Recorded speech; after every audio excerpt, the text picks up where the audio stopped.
Dagdag good vibes, kilig at sayang hatid ng Kapuso at Sparkle Stars sa iba't ibang festival sa Luzon at Visayas.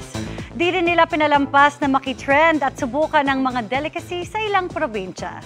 Yan ang tinutukan ni Claire Lacanilao ng GMA Regional TV1 North Central Luzon.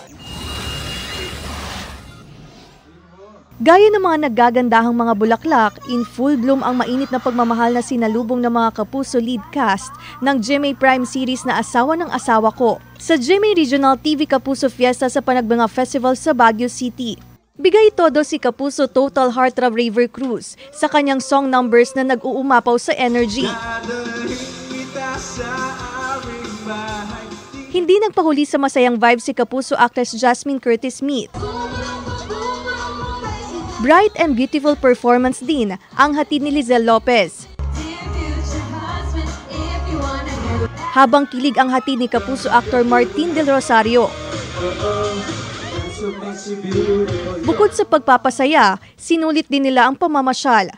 Isa sa kanilang binisita ang Baguio Museum. Ang dami ko natutunan sa kanila, especially yung clothing, tsaka yung mga utensils na ginagamit nila dito. Hindi rin nila pinalagpas ang chance na makitrend sa nauusong BB hair clip. Sana makabalik ulit kami para makasama ang mga taga dito sa Baguio City. Thank you very much mga Kapuso. We hope you keep watching Asawa ng Asawa Ko. Inabangan naman ng mga Abreñan ang Kapuso Night na bahagi ng Banggit na Film Festival 2024. Pero mas naging makulay sa mga kwela at makulit na mga hirit ni Jason Gainza na nagsilbing host. Nakipagsabayan din ang mga Abreñan sa pag-games.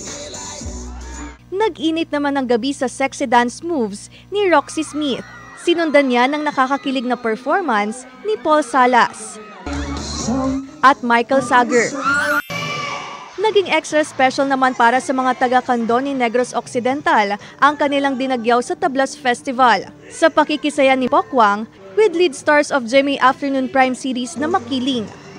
Bago pa makifiesta, nag-stop over muna sina Derek Monasterio, El Villanueva, TJ Marquez at Pokwang sa City of Smiles at kumain ng chicken inasal. From Bacolod City, sinalubong sila ng hiyawan sa Candoni Sports Center nang harana sina Derek at TJ. Sizzling hot naman ang song and dance number ni El. Hindi rin nagpahuli sa biritaan si Pokwang. Grabe po ang mga kapuso natin dito sa Candoni. Grabe talaga sila, ang energy nila. Diba? Ang sarap mag-perform. And masasarap ang mga food nila. Sana makabalik ulit kami dito. Na-enjoy ko ng sobra and sobrang init ng pagtanggap ng mga tao sa amin. Para sa GMA Regional TV 1 North Central Luzon at GMA Integrated News, Claire Lacanilao, nakatutok 24 oras.